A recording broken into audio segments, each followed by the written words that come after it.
All right, let's see if we can take a quick look at your Unit 2 exam. There were 66 points possible, and I took it out of 66 knowing that actually there were 8 extra credit points, so I don't know, that's what I did. This first problem actually deals with the second page, so let me kind of move to that. The first question said, where identify which curve is which, and so actually this curve going down is the only one that could have been the reactant. And then we had 2 options for the products, and so of course the one that's has twice the rate of formation would be the one with the higher stoichiometric coefficient. So that's the first question. The second question, actually the next 2 questions are what are the rate of change of first the reactant and then one of the products. And so you needed to go and find 500 seconds and 300 seconds on the on this curve. And remember, it's always final minus initial. So if you do that, actually, for this first one, the reactant, you are going to get a negative rate of change. And so you'll get a positive rate of change for one of the products.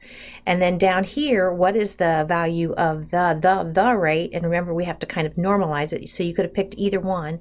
Notice I picked the reactant, and since it's a reactant, it's going away, so I have to take it times negative, and the coefficient in front of it is 2, so negative 1/2 to go ahead and when I say normalize it to what the real rate is. The next question. Questions dealing with this activation, with this energy curve, energy diagram. The fact that there are 2 humps means that actually there are two elementary steps behind the scenes occurring. The next question was, is it an endo or exothermic reaction? And it must be exothermic because the products energy are less than the reactant's energy, so energy must be released. The next one, the activation energy for the rate determining step. So we actually have 2 activation energies, and they would be right here is kind of an activation energy, and then here is an activation energy, and the one that's more energy must be the rate determining step. So the first one's a rate determining step.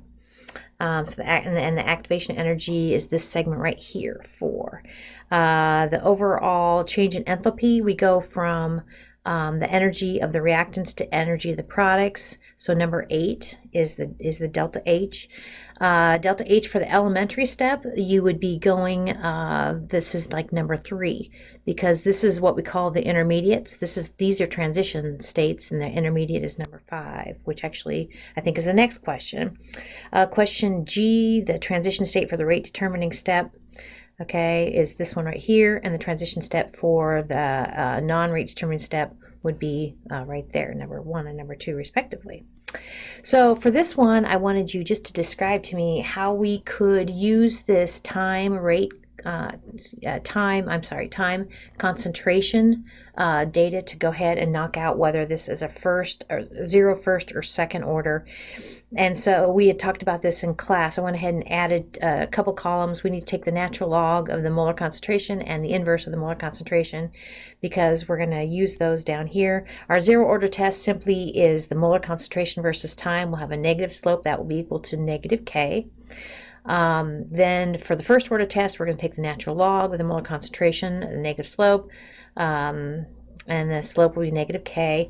And then for the second order test, looking for a straight line, again, we take the inverse of the molar concentration versus time.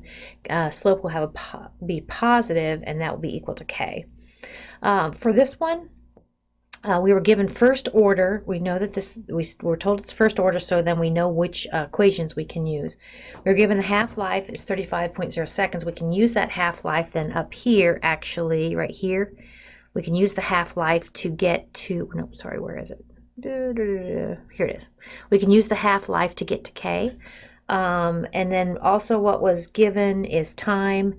And what was given was, we said that 80% of the pH3 had decomposed. That means actually 20% remained.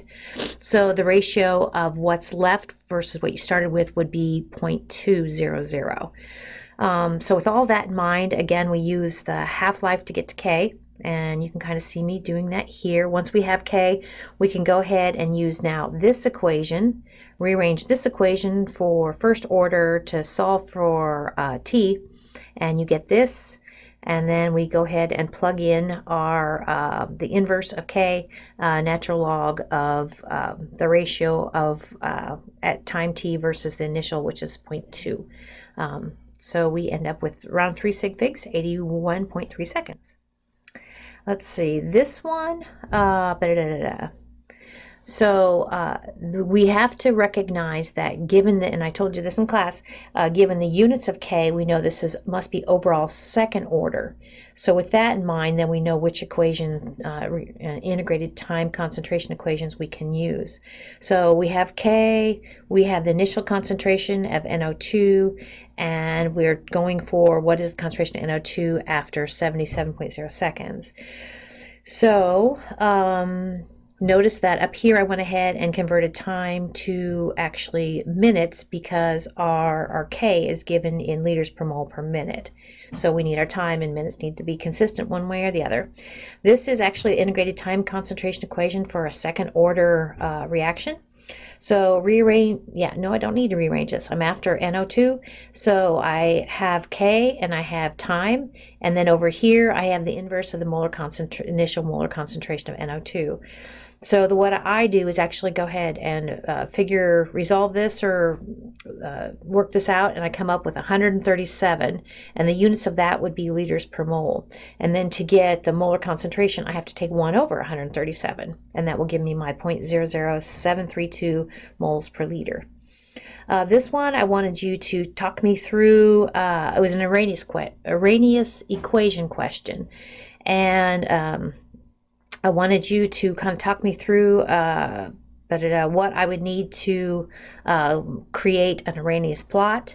An Arrhenius plot ultimately is the natural log of the rate log constant, natural log of K, versus 1 over absolute temperature. So we had to take our temperatures, we had to get it in units of Kelvin, and then take the inverse, and we had to take our Ks and take the natural log of. And so then down here for A, I wanted you to go ahead and plot those 2 points. I was kind of grumbling to my husband. We picked these questions. I'm like, oh, I hate drawing graphs, but it's good practice. Now with Arrhenius plot, then the slope of this line will be equal to negative EA over R, and we're after activation energy. So activation energy will be equal to negative MR. So down here then, I didn't use my graph, I just used my raw data points. So it's the change in y divided by the change in x. Of course, the y is the natural log of K, and the x's are the inverse of the absolute temperatures. So rounding to 3 sig figs, I get a value of K as negative 3.00 times 10 to the 4th Kelvin. And so plugging that into up here, activation energy is equal to negative slope times R. I get this, and I get 3 sig figs, 250 kilojoules per mole is the activation energy. So for this one, we were given, this is the reaction of interest here, and we have some data where we have run 3 different trials and varying concentrations of both the reactants. We have the initial rates. So the first thing I wanted you to do is come up with the reaction order of the 2 reactants, which in this kind of generic rate law expression, that's M and N respectively. Actually, we could get to M just by we get to N by inspection. So we noticed that actually if we compare, I should have written which trials we looked at, but if we compare trial number 1 to trial number 2, notice we're doubling the C2O4 2 minus the oxalate. And in doing so, that quadruples the rate, which must mean that it's second order. Now, to get to the reaction order of the HgCl2, we actually had to do it algebraically, and we could only do it by looking where the concentration of HgCl2 changed, which would be 2 and 3.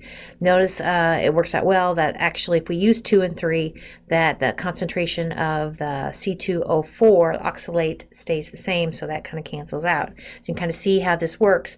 If we take rate 2 divided by rate 3, we end up with this sort of mess here. And then these molar concentrations of the C2O42 minus are the same, so those cancel, the Ks are the same, and then we end up with something that looks like this.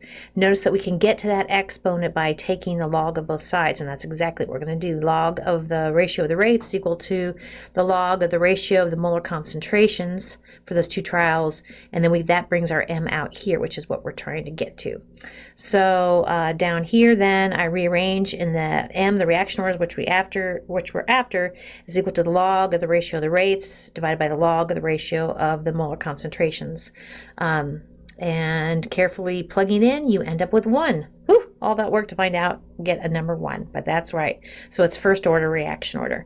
So now we can go ahead with B, write the rate law expression. So the rate is equal to K times the molar concentration of HgCl2 raised to its reaction order, which is 1, times the molar concentration of C2O42 minus raised to the second power because its reaction order is 2. That means the overall reaction order is 1 plus 2 or 3. And notice I went ahead and said, well, what does that mean with regard to units of K? Remember, the overall reaction order sets the tone for what units of K must be. So in order to cancel out the molarity raised to the third power that is introduced by the overall reaction order, we need to tamp it down to 1 inverse molar squared. So anyway, and so the last thing I wanted you to do was use one of the trials. Notice I used the first trial. You could use any trial and knock out the rate law constant, because from up here, well, up here, yeah, here we go. Rate, I can go ahead and take this rate law expression, rearrange it, solving it for K, and actually that's what I've done here for D. So K is equal to rate divided by the molar concentration of the reactants raised to their reaction order. And then plug in. Really common mistake I saw this semester was you wrote it squared, but you didn't apply the square. So be careful there. Rounding it down to 3 sig figs, and you should get a similar rate law constant for any of the trials, but I got 7.80 times 10 to the negative third units would be inverse moles squared per second, also second in the denominator. All right, so then we had a couple of questions about mechanisms. The first question for both of these, actually they kind of took on very similar forms. This one was easier than, question 8 was easier than question number 9. It was 9 was worth more points. But I wanted you to write the balanced equation for the overall reaction. Of course, we add the elementary steps, and we get 2NoCl2 goes to form 2NO2 plus Cl2. Any intermediates, of course, Cl2 is something that appears in the elementary steps but cancels out. It's all used up and does not appear in the overall reaction, so that's an intermediate. The rate determining step must be the slow one, so it's the first one. Right then, the rate law for the rate determining step. So we can use molecularity. So we just simply rate 1 is equal to K1 times the molar concentration of NO2Cl raised to the first power. Then down here it says, all right, all things considered, what is the rate law expression or rate equation for the overall reaction of interest? And since there are no intermediates here in the rate law expression for the elementary step, rate determining elementary step, then actually they are the same. All right, so I hope that works for you. That's not the case for the second one. So for the second one, you need to add up these 3 elementary steps and come up with the overall reaction of interest. And then you needed to identify any intermediates, and actually there were 2. The N2O2 appears and then disappears. The H2 appears and then, nope, the H2 doesn't appear and disappear. The H2O appears, no, what is the other one? Sorry. The N2O, final answer, appears and then disappears. So we have 2 intermediates. The second elementary step is the rate determining step. The second elementary step is actually what we call bimolecular. The next one then was we can use the molecularity of the slow step, the rate determining step, to come up with the rate law expression. So rate 2 would be equal to K2 times the molar concentration of N2O2, which is your intermediate, times the molar concentration of H2. So this is actually then we had kind of worked a few examples of this. This is where we need to kind of do some magic. This cannot be our overall rate law expression because we have an intermediate there. So we go ahead and turn our attention to the first elementary step, which is fast equilibrium. Recognize the rate in the forward direction, the rate in the reverse direction are equal. So then K1, we can use molecularity. So K1 molar concentration of NO squared is equal to K minus 1 concentration of N2O2 raised to the first power. So this is what we're trying to get rid of.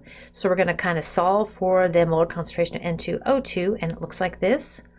Now we're ready to go ahead and take this quantity and slap it back in for the that intermediate in the in our rate determining step.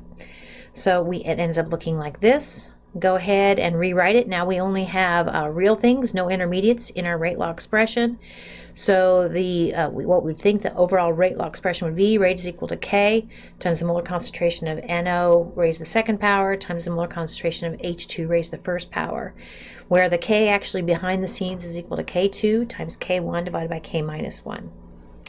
And then there was an option or an opportunity for bonus. What if we had A was half order reaction order, and someone told you the integrated time concentration equation is this, where 2 times the concentration, 2 times the quantity, initial concentration of A raised to the half power time minus the initial concentration of A times T raised to the half power is equal to KT. So we're trying to get it into, by the way, so what I did here right off the bat was to take my, divide both sides by, or multiply both sides by 1/2. That gets rid of my 2. So then I have this right here. I went ahead and took this and rearranged it. So I had A on the left, and actually A is going to be my dependent variable. So this equation ends up looking like this. So we have A raised to the 1/2 power is equal to negative 1/2 KT plus the initial concentration of A also raised to the 1/2 power. So now we actually have it in a form of something we can plot. Y is equal to mx plus b. So our y actually is going to be, like I said, our dependent variable, and our time t is going to be our independent variable. So what's going to go along the y-axis is going to be A raised to the 1/2 power, excuse me, and what's going to go along the x-axis is going to be time. We would expect a negative slope, and then actually it has a relationship to k this way. M is equal to negative 1/2 k. So let me know if you have any questions.